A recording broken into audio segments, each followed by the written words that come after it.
I'm sure you have a very busy life just like me, and I know you're probably wrapping up your year in your business. You're out there shopping, the holidays are coming, and I'm sure like me, you're getting all these different requests to make contributions to all kinds of really important causes. And today, Giving Tuesday, is a really unique opportunity for all of us to think about what could we do to help others. And they're all great causes out there, but there's one cause in particular that I found to be invaluable to make a contribution to, and that is actually providing food for people. You know, we live in a country that is the richest country in the world, and yet we live in a place where 42 million Americans don't know where they're going to get their next meal. 13 million of those are children. And to give you perspective, 42 million people is twice the size of the population of the 5 biggest cities of the United States. If you took New York, LA, Chicago, Houston, Philadelphia, put them all together, that's still a little over 20 million.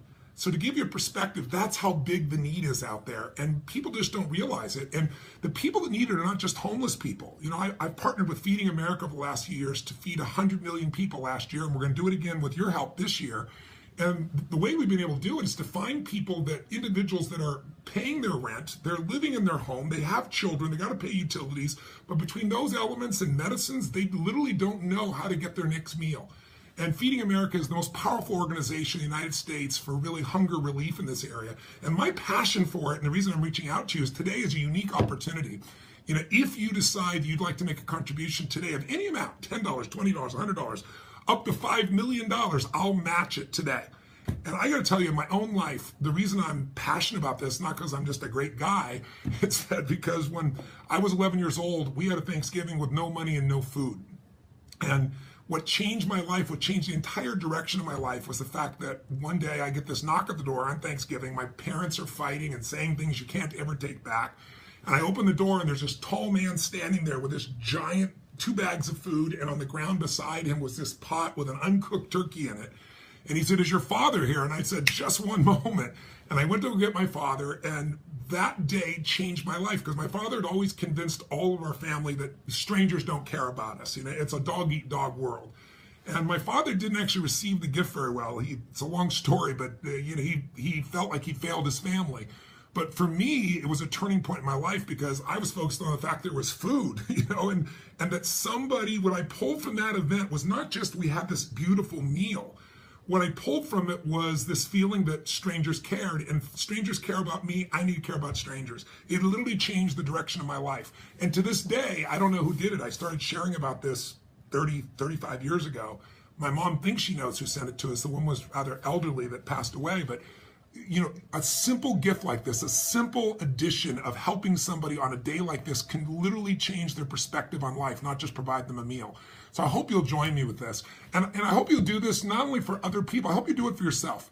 Because, you know, I recently, this last few years, I've been writing books on money and finance and investing, because so many people are stressed in this area of their life, and it's hard to, you know, figure out what you're going to do for your children, or how to be in a beautiful, happy state, or how to do well in your business or your career when you're trying to figure out how to pay the bills.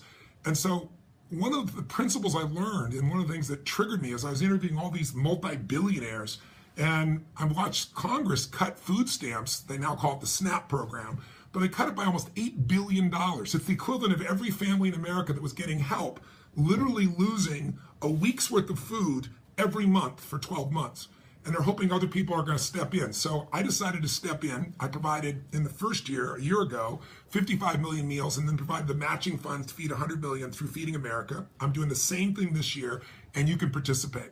But if you want to change your life, the one thing I've learned by interviewing all these individuals is Sir John Templeton, one of the greatest investors in the history of the world, the first billionaire investor, a man who started with nothing. He shared with something. He said, "Tony, I've never met anybody who tithed for a 5 or 10 year period of time who didn't experience extraordinary financial wealth. Somebody who didn't donate 8 or 10% of their income." Most people can't even imagine that thought. But what I can tell you is that if you don't have any money to donate and you still donate, your life will change. I always tell people, if you won't give a dime out of a dollar, you're not going to give 10 million out of 100 million in a trillion years. This is not going to happen. It starts where you are. Everybody says, "Well, when I'm doing better, that's when I'll start to donate." My own life changed when I was just 17 years old. My mom and dad had this big outing after we were fed and things went well. Things did not go well between my parents. And all of a sudden I found myself, my dad went back east and my mom decided I was on his side, so I was out on my own. And I went to work in a company, and I was working for this man named Jim Rohn, and I was promoting his events, and it was all commission. So your raise became effective when you were, and I wasn't very effective. And I can remember hitting this threshold where I was working, 12, 13, 14-hour days. And one night I was coming home from where I was in this place called Orange County, California. And I was driving on this freeway late at night. I mean, no cars, almost midnight. And I don't know if you've ever been that place where you just feel like you've given your all and there's no return, there's nothing left. And I was in my pity pot, feeling angry, quite frankly, and feeling sad and frustrated and saying, how can I work this hard and care this much and be in this horrible place where I'm not knowing where I'm going to get my next meal? And all of a sudden, I pulled over on the side of the road. It was on this 57 freeway. I remember like it was yesterday. And I used to keep these big handwritten journals. I used to write journals in. And the journal's on my Volkswagen next to me, on the seat next to me. So we're driving this Volkswagen VW Bug. And I pulled it over and I wrote on this one page, and I still have the journal to this day, this giant one phrase. And I just wrote, "The secret to living is giving." And then I started to cry like a little kid. I remember it like it was yesterday, because I realized that all of my pain was because I was so focused on what I wasn't getting. I wasn't focusing on what I was giving. And in any relationship, in an intimate relationship, if you're focused on what you're getting or not getting, the relationship's already over. Relationship's a place you go to give, and life is a place we go to give. Life is calling to us to give. And all I can tell you is over the next 6 months, it changed my perspective. It made me focus on what can I give, and I started to prosper a bit. And then I made some business mistakes, and I found myself broke again. And I finished the story by telling you this. This is the day that changed my life completely financially. I was completely broke. I had, probably $25, $26 to my name. And I was living in Venice, California, in this little tiny, 400 square foot bachelor apartment. And I was washing my dishes in my bathtub, and I was, eating off this little hot plate. And I thought to myself, I got to eat, but worse than that, what am I going to do? I don't have my rent. And I loaned, I think it was like $1,200 to a dear, dear friend of mine. And I kept calling him, and he wouldn't even return my calls. And so I was getting angry that when I needed, he wasn't there for me. But I was also pragmatic, and my pragmatic side said, okay, I got 26 bucks, I got to eat. I shouldn't drive my car and pay for parking, so I walked to this place in Marina del Rey, which wasn't far, maybe 3 miles away, and it was called El Chorrito. It's still there in Marina del Rey, and it's on the harbor where you can see, the boats going by and the yachts. Completely different life than I had. But they had this all-you-can-eat salad bar and Mexican food salad bar, burritos and things like that. And I thought, I'll go there and I'll load up for the winter. I'll just eat as much as I can. I don't remember how much it was. I think it was like $5.95, like $6 for all you could eat, if I remember right. And I went there and I just loaded up. I did a carb load like you can't even imagine, thinking I got to make this food last for a few days.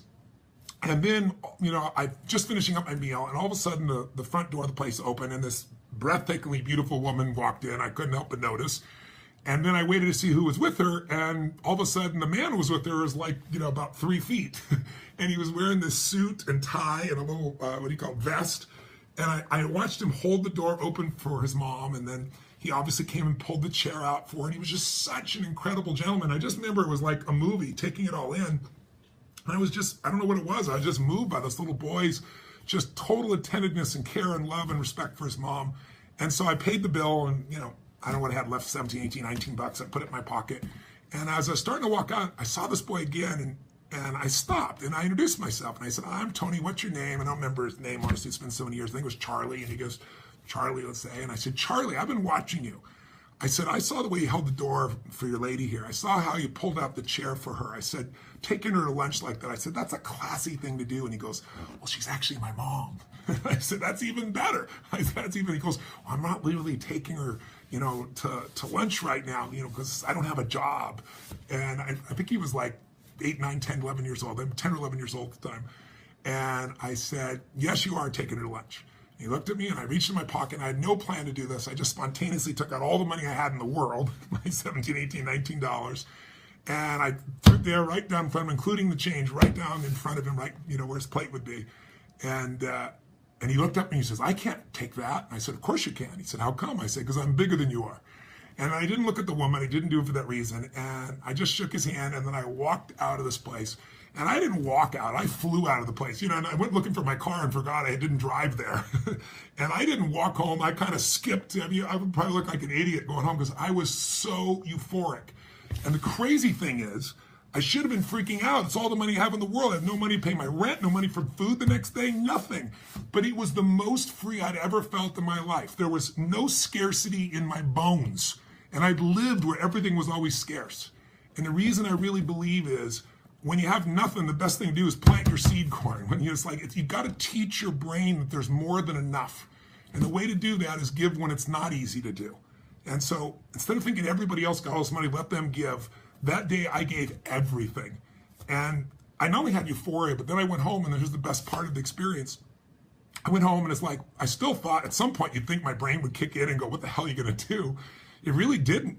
And I went to sleep that night, and I figured I'll put together a plan. I'll work this out. I got up the next morning, and I got no money, no food, no anything. And the snail mail came in the old days when you received your normal mail.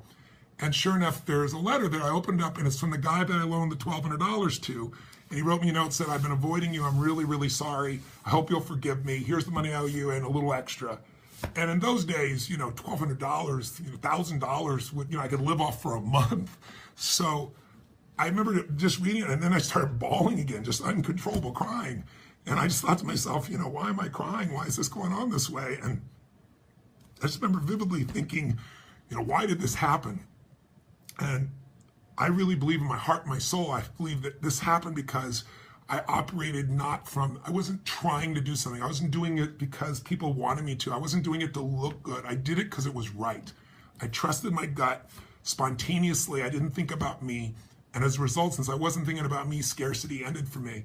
And I also just chose to believe, I don't know if it's really true, that this was the reward for that. That if you'll give, whatever you'll give, if you'll just give from your heart and from your soul, that the rewards are always tenfold. You'll never have to worry. And I can tell you, I have 31 companies, we have 1,200 employees. I've been through the ups and downs. I've been near bankruptcy multiple times in businesses. But I can honestly tell you, I'd never return to that feeling of scarcity ever again, because I know it's not just about me. And I know that secret to living is giving.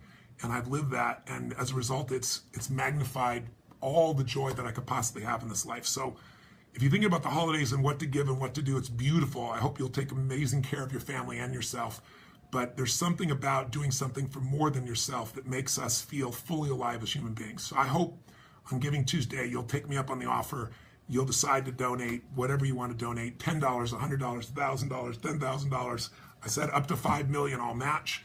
Just click on the button right beside you there if you feel like it. Put something down, and let's give somebody some food security in the middle of such volatile, crazy times. Let's show them that strangers care, and let's celebrate our holidays when with our family, having our turkey and our good food, knowing that others in need are being taken care of. Thanks for listening. Thanks for watching. God bless you. Happy holidays.